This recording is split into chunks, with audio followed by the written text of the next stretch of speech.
is not dead which can eternal lie, and with strange eons even dead may die. Welcome, ladies and gentlemen, to the Unnamed Horror. I'm Hannu TheHande, and I'm joined once again by my co-host, Retrokaiser. How's it going, guys? Yes, and welcome back, an Call of Cthulhu from me as well. And today Bless you. And today it is actually very appropriate because we are doing part 1 of the Call of Cthulhu. Yes. This is our Lovecraft podcast where I read an H.P. Lovecraft story and Kaiser makes sound effects and observations and does other silly things in the background. Mind your own business. No.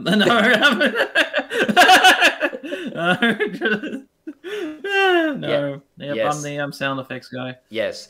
And this is... Annoying but lovable. Yes, and this is the 4th episode of the Unnamed Horror, and it took us 4 episodes. We are finally doing a Cthulhu Mythos story. So this is going to be part 1 of 3 of the Call of Cthulhu. And, oh yeah, wait, shit, I should have been... I need to open up my little notes here. Well, we can look at the notes later as well. Okay, but it's like this has been a long time coming because we've done kind of 2 stories that kind of are kind of like prototypes or precursors to the Cthulhu mythos, but they weren't proper ones. So the Dagon and the Temple. But now this is the real original McCoy. This is Cthulhu's official debut in the works of H.P. Lovecraft. Ooh. Yes. And wasn't there like a video game that came out last year called Cthulhu? Yes. Cthulhu. Yeah. I think it was a few years ago, and it looks like a 360 game. Yeah, but it's okay.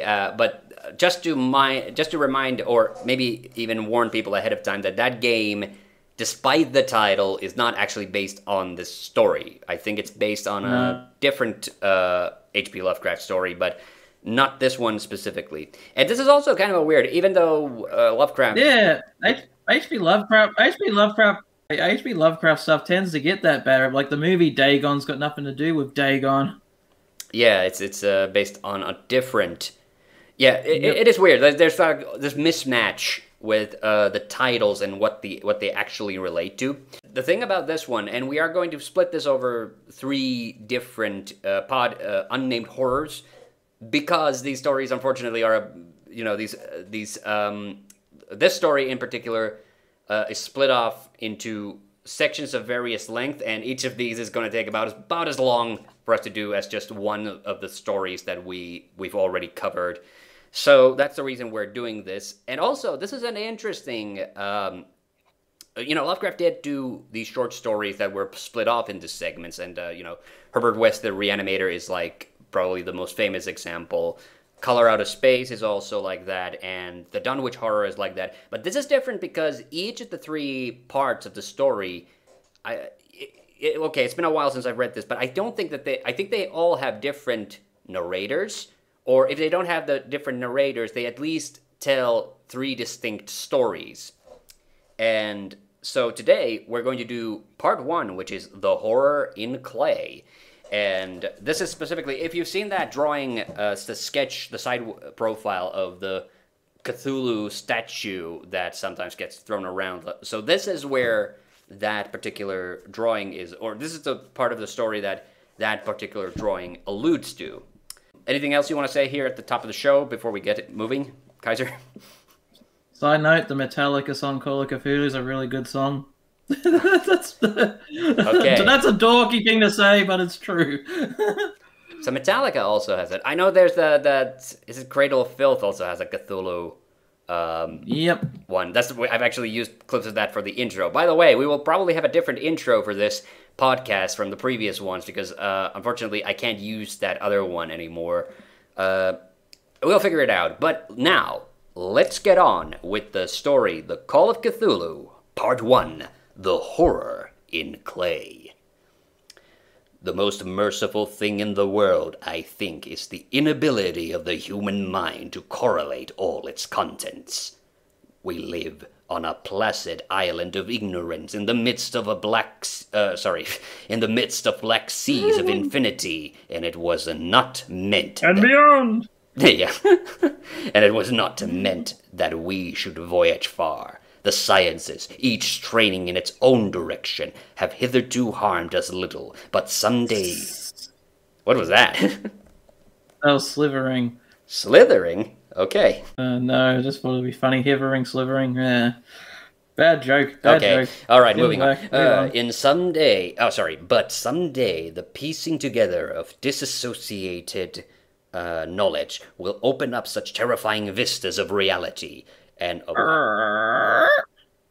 rusty vista, and our rightful position therein, that we shall either go mad from the revelation or flee from the deadly light into the peace and safety of a new dark age. This is very metal. Theosophists. I don't know what that is, but Theosophists have guessed at the awesome grandeur of the cosmic cycle, wherein our world and human race form transient incidents. They have hinted at strange survivals in terms which would freeze the blood. Now it's gone full on progressive metal now. Okay, I lost my place. Wait. Strange survivals in terms of, which would freeze the blood if not masked by a bland optimism. What was that? What was that blood freezing? Yep. Good sound effect.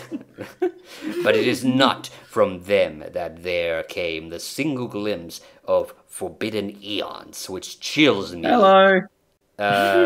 Which chills me when I think of it and maddens me when I dream of it. That glimpse, like all dread glimpses of truth, flashed out from an accidental piecing together of separated things, and in this case an old newspaper item and the notes of a dead professor. I hope that no one else will accomplish this piecing out.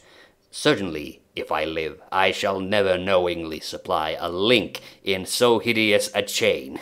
It's funny, saying supply a link because, my mind immediately went to internet, but he's actually talking about chain there, yeah?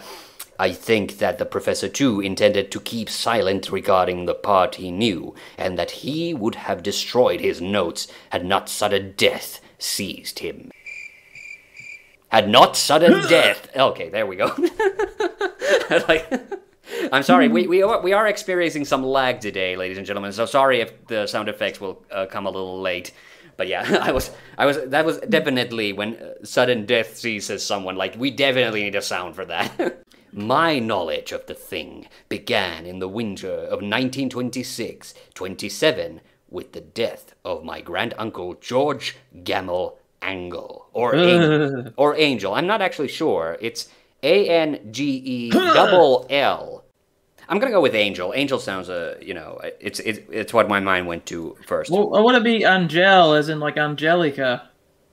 Well, I don't know why his name has two L's. That's the main thing. So I'm gonna go with Angel just because it'll make the reading easier. Okay, Okay, my grand uncle George Gamel Angel, Professor Emeritus of Semitic Languages in Brown University, Providence, Rhode Island. Insert, oh god. Self-insertion, self-insertion, that was what I was trying to say, Providence, Rhode Island's where Lovecraft lived. Oh, okay. That's it, with the Rhode Island, I thought you were going to make a Family Guy reference, because that's where they live. Oh, do they? Okay, sorry, it's been years since I've watched Family Guy. I never even thought about that. Okay, Professor Angel was widely known as an authority on ancient inscriptions and had frequently been resorted to by the heads of prominent museums, so that his passing at the age of 92 may be recalled by many.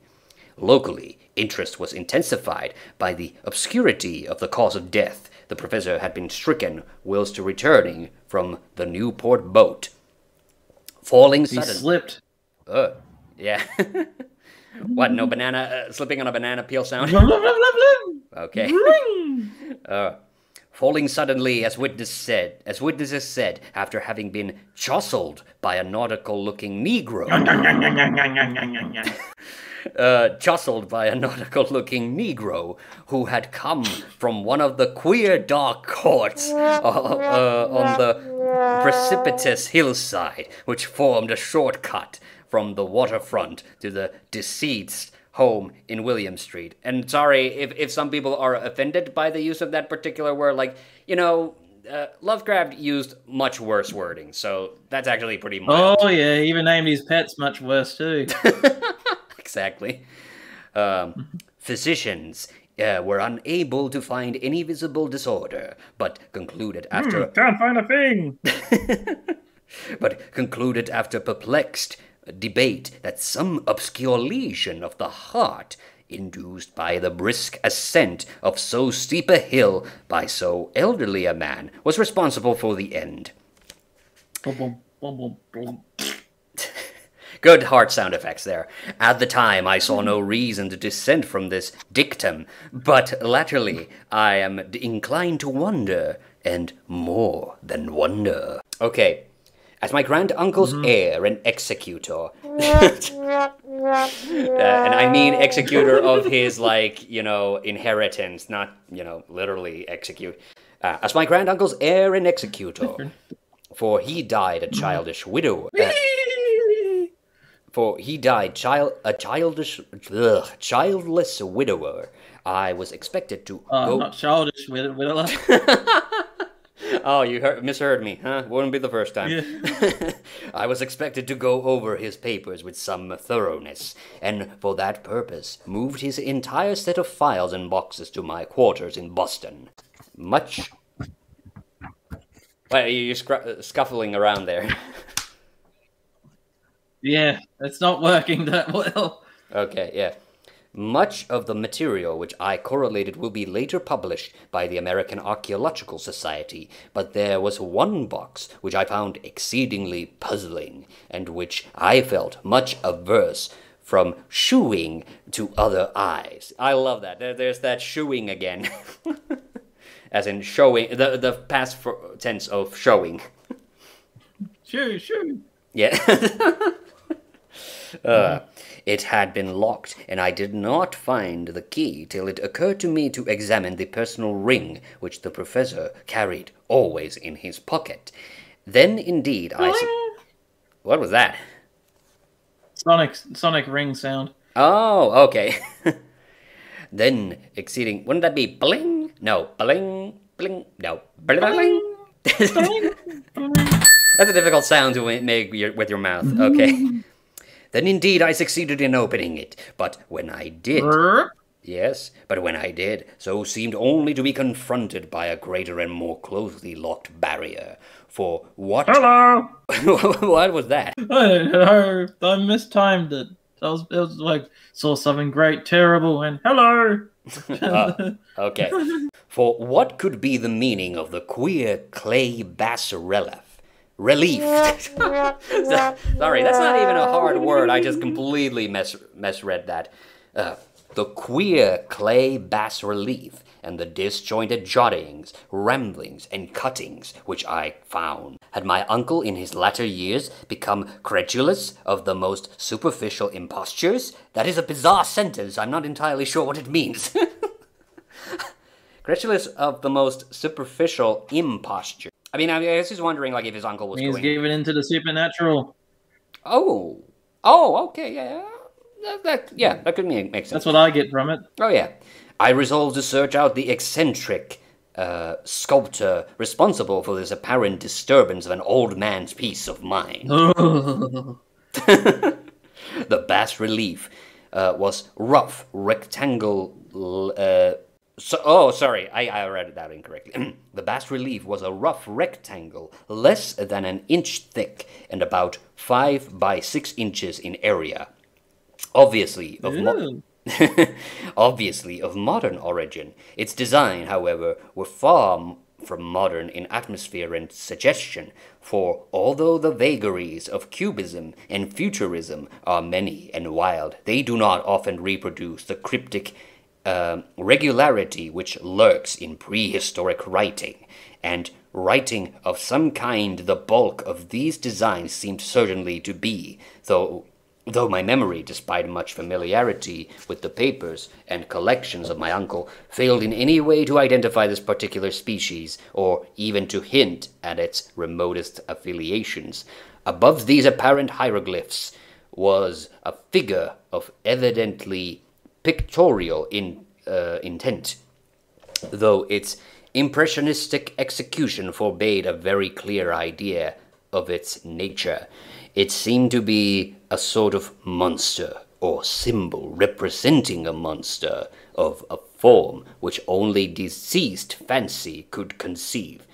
If I say that my somewhat extravagant imagination yielded simultaneously pictures of an octopus, a dragon, and a human caricature, Hello. I shall not be unfaithful to the spirit of the thing. A pulpy, tentacled head surmounted a grotesque and scaly body with rudimentary wings, but it was the general outline of the whole which made it most shockingly frightful. Behind the figure was a vague suggestion of a cyclopean architectural background. There it is again, cyclopean. We remember that word from the temple. That it was. That's just a descriptor that Lovecraft just loved to use. I'm still not entirely sure what he means by it. Maybe he just means like singularly Round. purposed. What? Round. Round. I'm gonna look it up now. I may as well do some fact checking. Okay, yeah. Fact checking. Yes. See you around Fact like a donut. checking. That's an old joke, yeah. But I guess you're already That's the word seeing. of the day, right? Yes. All right. All right. I'll continue reading a little bit while you do your fact checking. The writing accompanying this oddity was, aside from the stack of press cuttings, in Professor Angel's most recent hand, and made no pretense to literary style. What seemed to be the main document was headed "Cthulhu Cult," in characters painstakingly printed to avoid the erroneous reading of a word so unheard of. We're already getting into the meat of things. All right, what is Dr. Google telling us? Oh, it's only giving me the Urban Dictionary version of it, which stands for "Shut up, bastard." For Cyclopean. Cyclopean. If I put Cyclonian. Ugh. No, yeah, Cyclopean as in like a cyclops. So Cyclopean. Denoting a type of ancient masonry made with massive irregular blocks. Masonry, not masonry. Masonry. Yeah, no, but yeah. Okay, made from irregular blocks. That is interesting because in my mind, like my thought went to what you said, round, or like focused on like one point, something like that. But no, that's what that means. Okay, interesting. We learned something here today, ladies and folks. Okay, but let's move on with the story. The manuscript was divided into two sections. The first of which was headed. I was about to say heeded. Was heeded. Like this podcast. Oh boy. Heated. Oh no. 1925 Dream and Dream Work of H.A. Wilcox, 7 Thomas Street, Providence, Rhode Island, and the second Narrative of Inspector John R. Legrasse, 121 Bienville Street, New Orleans, Los Angeles, at 1908, AAS MTG. Wait, what does MTG stand for? Magic the Gathering. I doubt it. Gonna quickly check. It stands for meeting, mortgage, or mounting. For some reason. Wait, what was the first one? Meeting. Meeting. AAS meeting.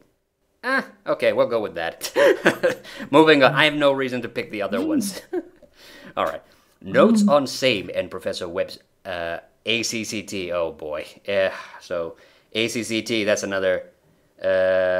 Accounting. That should be accounting, shouldn't it? Account. Account? Okay, yeah, we'll go with account. Yeah. The other manuscript papers were all brief notes, some of them accounts of the queer dreams of different persons, some of them citations.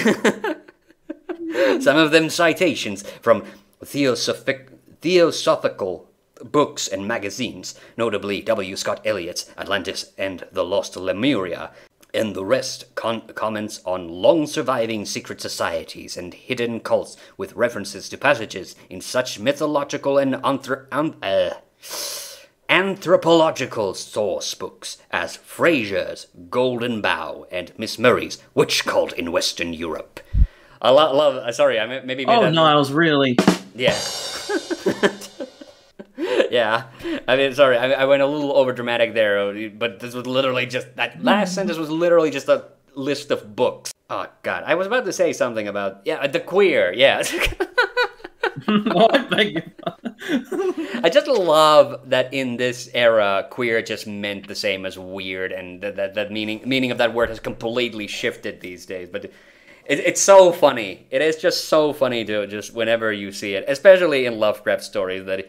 You know, he describes things that are bizarre or beyond human comprehension as queer. The cuttings largely alluded to outra-mental illnesses and outbreaks of group folly or mania in the spring of 1925. Group folly does not sound nearly as severe as it should. I mean, it's talking about, like, mass hysteria, but group folly is infinitely less threatening sounding. I was about to say, is he describing the 20s or the 60s? 20s, you know, Lovecraft didn't live past 31 or something. I mean, 1931, yeah, maybe, oh. Yeah. What? It's like he died young. He did die young, but, but 1931, somewhere thereabouts. Oh boy, okay, let's move on.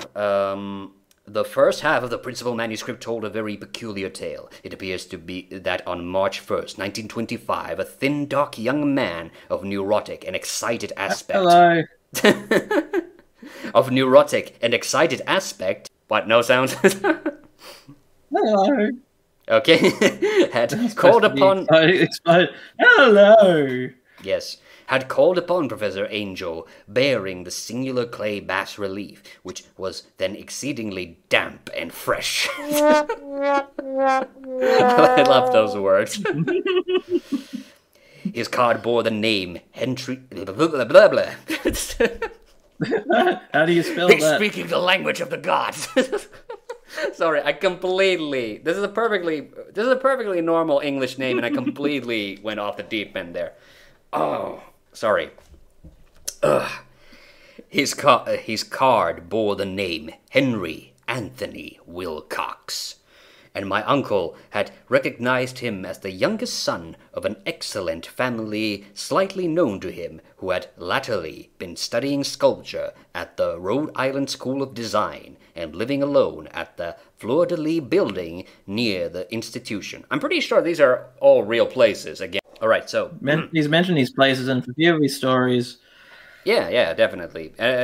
Providence, Rhode Island, and we haven't gotten into it, but then there's also Arkham is a place in Lovecraft stories, and you know that's where Batman. Yeah. Then Batman ripped it off. Yeah. Okay. Wilcox was a precocious youth of known genius, oh god, this reading is absolute shit. I'm sorry, but great eccentricity, and had from childhood excited attention through the strange stories and odd dreams he was in the habit of relating. He called himself physically hypersensitive and but the state folk of the ancient commercial city dismissed him as merely queer.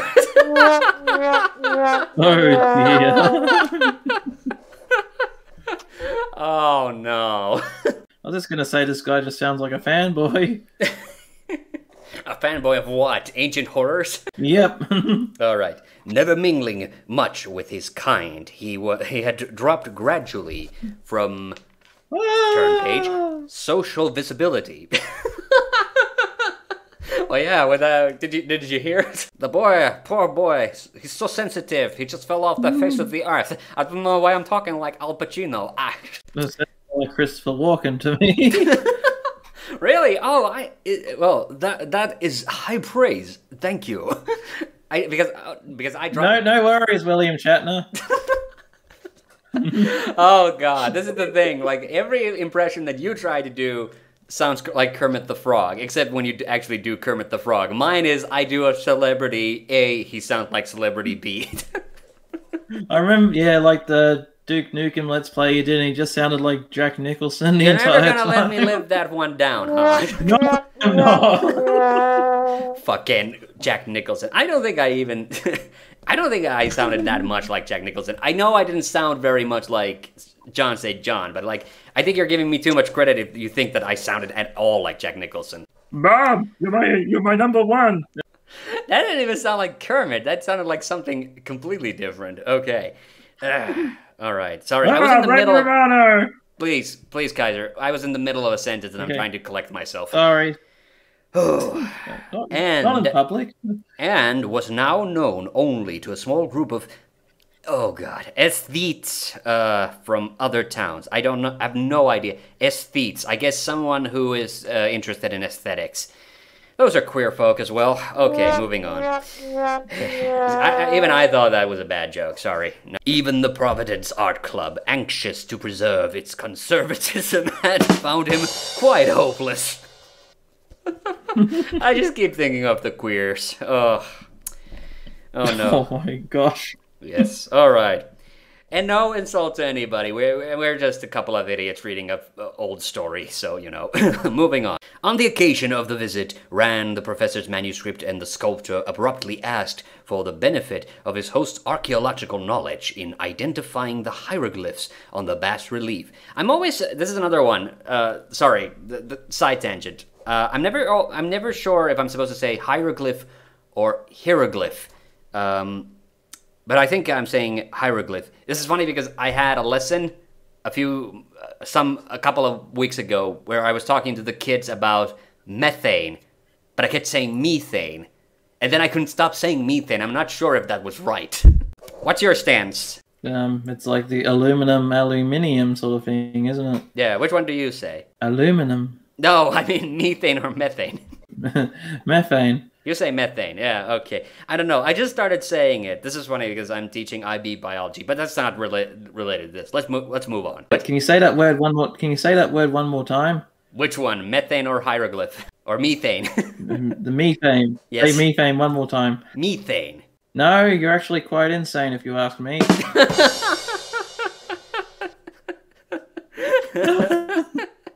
Go on. Okay. He spoke in a dreamy, stilted manner, which suggested pose and alienated sympathy, and my uncle shewed some sharpness in replying. Shoo! Get away! What is that, a train? Sorry. No. For the conspicuous freshness of the tablet implied kinship with anything but archaeology. Young Wilcox's rejoinder. Whoa, rejoinder? Okay. Which impressed my uncle enough to make him recall. Oing. What was that, the rejoinder? Is that what your kids call it? Okay. And recorded verbatim was of a fantastically poetic cast, which must have typified this whole conversation, and which I have since found highly characteristic of him. He said, It is new indeed, for I made it last night in a dream of strange cities, and dreams are older than brooding Tyre, or the contemplative Sphinx, or garden-girdled Babylon. I don't know what the hell that voice was.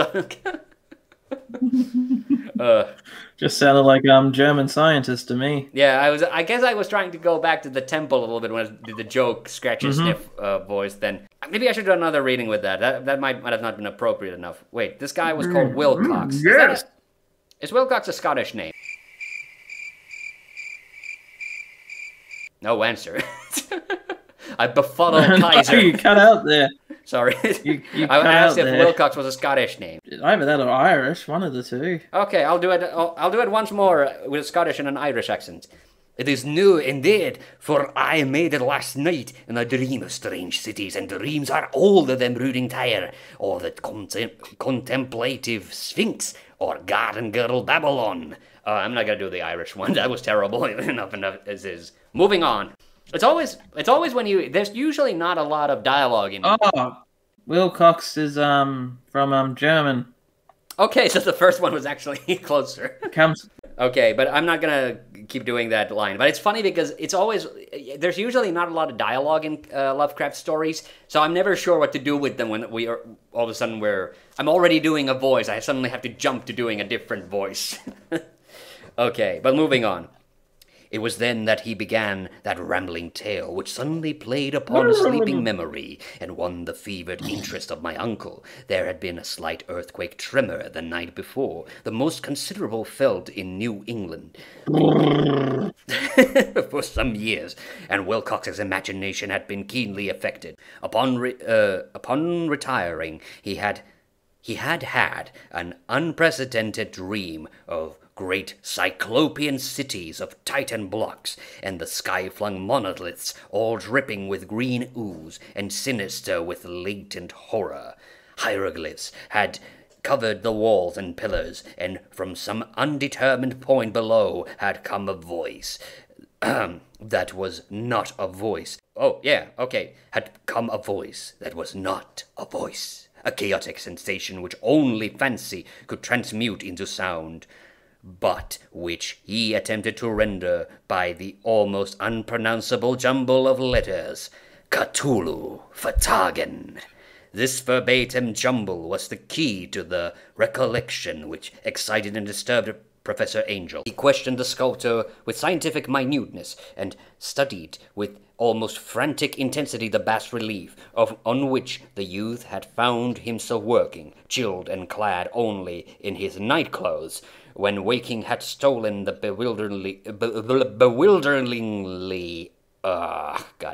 when waking had stolen bewilderingly over him. That is a difficult word to say. Bewilderingly. Okay. My uncle blamed his old age, Wilcox afterwards said, for his for his slowness in recognizing both hieroglyphics and pictorial design. Many of his questions seemed highly out of place to his visitor, especially those which tried to connect the latter with strange cults and societies, and Wilcox could not understand the repeated promises of silence which he was offered in exchange for an admission of membership in some widespread mystical or paganly religious body. When Professor Angel... No. Oh, When Professor Angel became convinced that the sculptor was indeed ignorant of any cult or system of cryptic lore, he besieged his visitor with demands for future reports of dreams. This bore regular fruit, for after the first interview, the manuscript records daily calls of the young man, during which he related startling fragments of nocturnal imagery, whose burden was always some terrible cyclopean vista of dark and dripping stone, with a subterranean voice and intelligence shouting monotonously in enigmatical sense impact uninscribable, save as gibberish. The two sounds most frequently repeated are those rendered by the letters Cthulhu and Ralaya. On March 23rd... Cthulhu, Rama! Yes. On March 23rd, the manuscript continued. Wilcox failed to appear, and inquiries at his quarters revealed that he had been stricken with an obscure sort of... Ow! You should have waited until the end of the sentence. With an obscure sort of fever, and taken to the home of his family in Waterman Street. He had cried out in the night, arousing several other artists in the building. What? Oh. Okay, I was actually waiting for the boing sound, but okay. Yeah, I was just about to do that, sorry. Yeah, okay. Boing. Yes. Much arousal. Okay, and had manifested since then only alternations of unconsciousness and delirium. My uncle at once telephoned the family, and from that time forward kept close watch. Yes, of the case, calling often at the Thayer Street office of Dr. Toby. Finally, a regular-ass name, Toby. Whom he learned to be in charge. The youth Whoa. Okay. The youth's febrile mind. That's a weird word. Is that how you say it? Febrile. Febrile. Yeah, febrile. Yeah, febrile. Like, oh god, what? Like February. Like I was thinking like fragile, but yeah, okay, let's move on. Apparently was dwelling on strange things, and the doctor shuddered now and then as he spoke of them. They included not only a repetition of what he had formerly dreamed, but touched wildly on a gigantic thing miles high, which walked or lumbered about. He had no... Okay, why a boing there? Oh, a gigantic thing, huh? All right, you know what he's really talking about. Come on. Okay. He had no time fully described this object, but occasional frantic words, as repeated by Dr. Toby, convinced the professor that it must be identical with the nameless monstrosity he had sought to depict in his dream sculpture. Reference to this object, the doctor added, was invariably a prelude to the young man's subsidence into lethargy. His temperature, oddly enough, was not greatly above normal, but his whole condition was otherwise such as to suggest true fever rather than mental disorder. On April 2nd, at around 3 p.m., every trace of Wilcox's malady suddenly ceased.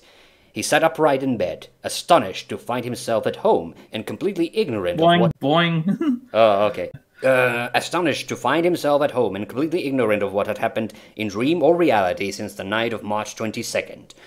Pronounced well by his physician, he returned to his quarters in 3 days. But to Professor Angel, he was of no further assistance. All traces of strange dreaming had vanished with his recovery, and my uncle kept no record of his night thoughts after a week of pointless and irrelevant accounts of thoroughly usual visions. Here the first part of the manuscript ended, but references to certain of the scattered notes gave me much material for thought. So much, in fact, that only the ingrained skepticism when forming my philosophy can account for my continued distrust of the artist. The notes in question were those descriptive of the dreams of various persons covering the same period as that in which young Wilcox had had his strange visitations. My uncle, it seems, had quickly instituted a prodigiously far-flung body of inquiries amongst nearly all the friends whom he could question without impertinence, asking for nightly reports of their dreams and the dates of any notable visions. For some time past, the reception of his request seems to have been varied, but he must at the very least, have received more responses than any ordinary man could have handled without a secretary. This original correspondence was not preserved, but his notes formed a thorough and really significant digest. Average people in society and business, New England's traditional salt of the earth gave an almost completely negative result, though scattered cases of uneasy but formless nocturnal impressions appear here and there, always between March 23rd and April 2nd, the period of young Wilcox's delirium. Scientific men were little more affected, though 4 cases of vague descriptions suggest fugitive glimpses of strange landscapes, and in 1 case there is mentioned a dread of something abnormal. It was from the artisan poets that the pertinent answers came, and I know that panic would have broken loose had they been able to compare notes. As it was, lacking their original letters, I have suspected the compiler of having asked leading questions, or of having edited the correspondence in corroboration of what he had latently resolved to see. That is why I continued to feel that Wilcox, somehow cognizant of the old data which my uncle had possessed, had been imposing on the veteran scientist. These responses from aesthetes, I still don't know how to say that. I mean, it's Aesthethet. Sorry. Yeah. Like someone associated with aesthetics, but it's a very weird word, to say the least. Okay. Aesthets, yeah. told a disturbing tale. From February 8th to April 2nd, a large proportion of them had dreamed very bizarre things, the intensity of the dreams being immeasurably the stronger during the period of the sculpture's delirium. Over a fourth of those who reported anything reported scenes and half sounds not unlike those which Wilcox had described, and some of the dreamers confessed acute fear of the gigantic nameless thing, visible towards the last. One case, which the note... A gigantic nameless thing! One case, which the note describes with emphasis, was very sad. The subject, a widely known architect with leanings towards theosophy and occultism, went violently insane in the date of young Wilcox's seizure, and expired several months later after incessant screamings to be saved from some escaped denizen of hell. And my uncle referred to these cases by name instead of merely by number. I should have attempted some corroboration and personal investigation, but as it was, I succeeded in tracing down only a few. All of these, however, bore out the notes in full. I have often wondered if all the objects of the professor's questioning felt as puzzled as did this fraction. It is well that no explanation shall ever reach them. The press cuttings, as I have intimated, touched the cases of panic, mania, and eccentricity during the given period. Professor Angel must have employed a cutting bureau, for the number of extracts was tremendous, and sources scattered throughout the globe. Here was a nocturnal suicide in London, where the lone sleeper had leaped from a window after a shocking cry. This is a really tall building. Here, likewise, a rambling letter to the editor of a paper in South America, where a fanatic deduces a dire... where a fanatic deduces a dire future from visions he had seen. A dispatch from California describes a theosophist colony... Theosophist colony as donning white robes en masse for some glorious fulfillment which never arises, whilst items from India speak guardedly of serious native unrest towards the end of March. Voodoo orgies multiply in Haiti. Donald Trump. By the way, Haiti... No! Yes. By the way... Orgies. Yes. By the way, Haiti spelled Hayti. That's curious. An African outpost report ominous mutterings. Yeah, that is, again, the same as with... What was the other one that I was laughing at? Group folly. That doesn't sound like very ominous. American officers in the Philippines find certain tribes bothersome about this time, and New York policemen are mobbed by hysterical Levantines on the night of March 22nd to 23rd. The west of Ireland, too, is full of wild rumor and legendary, and the fantastic painter named Ardua Bana, that's not very Irish, hangs a blasphemous dream landscape in the... Okay, I jumped the gun. And a fantastic painter named Ardua Bana, or Bono, hangs a blasphemous dream landscape in the Paris Spring Salon in 1926. And so numerous are the recorded troubles in insane asylums that only a miracle can have stopped the medical fraternity from noting strange parallelisms and drawing mystified conclusions, a weird bunch of cuttings all told, and I can at this date scarcely envisage the callous rationalism with which I set them aside, but I was then convinced that young Wilcox had known of the older matters mentioned by the professor. And that is the end of part 1. Dun dun dun. Yes. Okay, so so I was wrong. So the same narrator will tell actually the 2 more stories of the kind of newspaper clippings in the parts 1 and 2. Part 2 is called The Tale of Inspector Legrasse, and and the part 3 is The Madness from the Sea. But how did you feel about that first part? it was kind of like more or less Set this up. guy. Definitely ended on one hell of a cliffhanger, if you ask me. Yeah, and also recounting these different things. Definitely. Now, before I was interrupted when you said people in white robes, hellish creatures, orgies, so the people saw into the future of Donald Trump being elected as president. Oh wow. The whole point, especially like that last section, gets to the kind of core of what the indescribable nameless thing we already kind of know or we're inferring is Cthulhu. And the thing is that even though Cthulhu lies in Relaya, that is the name of the city, that he has this influence over all people and causes great distress to them. And this is kind of an interesting thing, that Lovecraft makes. I still don't know what a theosophist is. But basically individuals with like certain... How do you spell it? Let me know.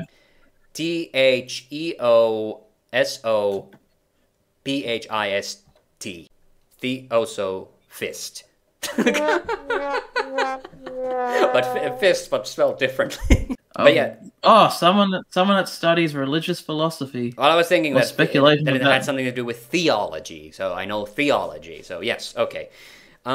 So people with certain specific skill sets are kind of more easily affected by visions of Cthulhu. Yeah. So, and then in those two later parts, they obviously goes into more detail about those insane events that have been inspired on those particular dates. I already forgot what they were, but anyway. But how do you feel? How do you feel about that story? You said it already that it feels like a bit of a setup. Any other comments? It's not bad. Definitely paints a thick atmosphere, and such colorful language. I'm not talking about swearing. I'm not talking about how he definitely likes to use his words. Yes. But yet they're also done in a way where you can understand what's going on. Yeah, it is a bit of a grab baggy. Like it does, especially towards the end, it kind of shoots in all kind of different directions. I guess that's the reason why Lovecraft then expanded the story to cover parts 2 and 3 to give a more detailed account. So I said that I had some notes prepared here, and I think we can probably talk a little bit about the reception of the story in the later 2 parts of this podcast, but when we do the parts 2 and 3. But I can already say some basic stuff about this. So it was actually written in 1926, but it only got published 2 years later in 28. And indeed, this is the first time Cthulhu is mentioned. It's not the first time I've mentioned this before, that it's not the first time the Necronomicon. Well, I didn't mention it here, but Necronomicon is another part is often tied with the Cthulhu stories as well. That already appears in TheHande, and I think that's one of the earliest examples. But yes, that horror... I've got a replica. Funny enough, I have a replica of the Necronomicon just sitting in my collection. Okay, cool. And like I said, this is the first time Cthulhu appeared, and we're talking about all self-insertions, how this story is taking place in Providence, Rhode Island, all that. This entire story, in fact, like a lot of Lovecraft stories, was inspired by his dreams. So Lovecraft suffered from night terrors, and he basically used them as inspirations for a lot of his stories. And this is one such example. Okay, yes, and also that bas relief. Well, I already mentioned that at the start. So that side profile drawing. So that was Lovecraft's own drawing of the Cthulhu statue. And it's funny. I actually have that. Yeah, I actually have that statue. My sister bought it. Some from some con at some event. There was a guy selling those. And he had definitely made it out of plaster, and I know this because, unfortunately, when she finally got it home, a little bit of it broke off, and there's a little bit of, plaster of it, always, it's always dropping a little bit of plaster. It's unfortunately, kind of falling apart, so it's not in great condition. Yeah, yeah. He's hit hard times. Yeah. It's falling apart, man. Yeah. Yeah, so I think we can say that that was definitely more of a build-up, that there's more exciting things to happen in the later parts of the story. So we are going to end it for the Unnamed Horror this time, but remember to stay tuned when we will do part 2 of the Call of Cthulhu. Any last words here, Kaiser? That's Cthulhu talk for have a safe one, guys. All right, and a fhtagn from me. See you on the next part. Bye. Oh my